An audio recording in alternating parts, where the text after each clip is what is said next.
Rombongan legislator Andalas yang terdiri dari Wakil Ketua DPRD Syamsuddin Umar, Wakil Ketua Komisi C Roli Kadullah, Sekretaris Komisi C Andi Helda Mayaniwi, Anggota Komisi C Jemi Mamangke, Anggota Komisi B Sucipto Kadir, dan Anggota Komisi A Maryam Umaji, serta Sekretariat DPRD Kota Gorontalo ini diterima langsung oleh Camat Dumboraya serta jajaran lurah.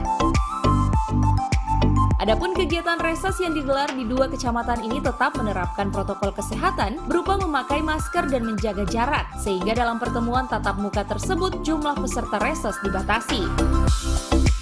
Dalam pertemuan tersebut, para anggota DPRD dari daerah pemilihan 4 ini menerima berbagai penyampaian aspirasi dari masyarakat, seperti permintaan perbaikan saluran, kebutuhan jambanisasi, hingga kebutuhan akan lampu penerangan jalan. Di Dumboraya kita melaksanakan juga di kantor kecamatan dan menghadirkan juga lurah dan lurah Dumboraya, dan alhamdulillah pada saat dialog ada beberapa lurah yang menanyakan terkait dengan dana aspirasi yang 100 juta per kelurahan, ya kan? Terungkap di situ bahwa juknisnya belum ada. Dananya hampir saat ini belum ada penyerapan, masih ada 100 juta per kelurahan. Oleh karena itu kami dari pihak DPRD juga meminta kepada pemerintah kota untuk segera membuatkan juknis agar supaya dana tersebut bisa terserap. Itu kan dana penanggulangan COVID dan kampung tanggung, dan itu dibutuhkan oleh masyarakat kelurahan yang ada di Dumboraya. Sementara itu, usai melakukan pertemuan dengan jajaran pemerintah Kecamatan Dumboraya, rombongan DPRD dari daerah pemilihan 4 ini melakukan kunjungan ke lapangan dengan mendatangi sejumlah kelurahan seperti Kelurahan Leato Utara dan Kelurahan Botu, serta dilanjutkan dengan peninjauan sejumlah saluran air.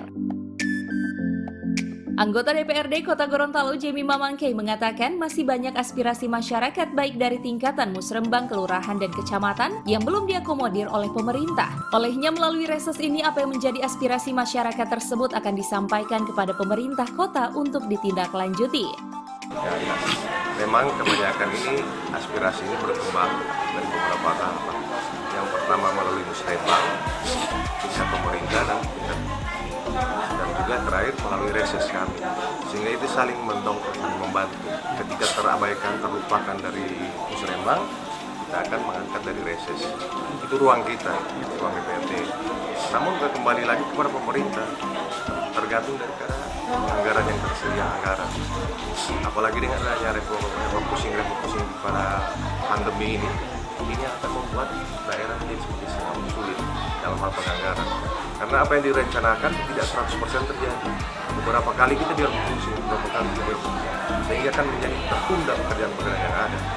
Namun juga pesan kami dari DPRD untuk menyikapi apa yang disampaikan tadi kepada pihak PU, kita lebih dorong lagi, lebih bersemangat lagi untuk melakukan hal-hal kinerjanya kepada masyarakat.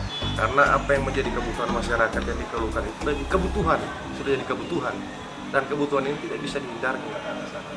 Sehingga apa yang mereka rasakan itu harus secepat ditindaklanjuti oleh pihak PU.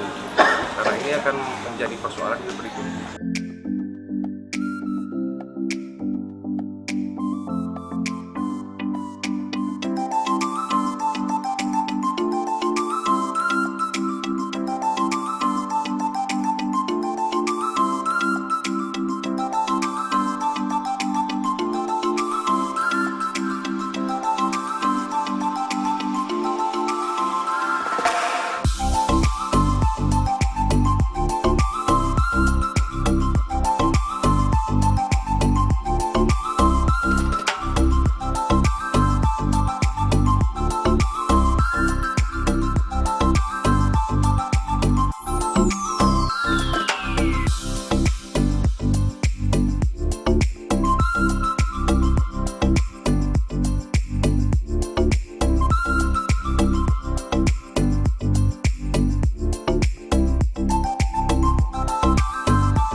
Tim Liputan Advertorial Mimosa TV.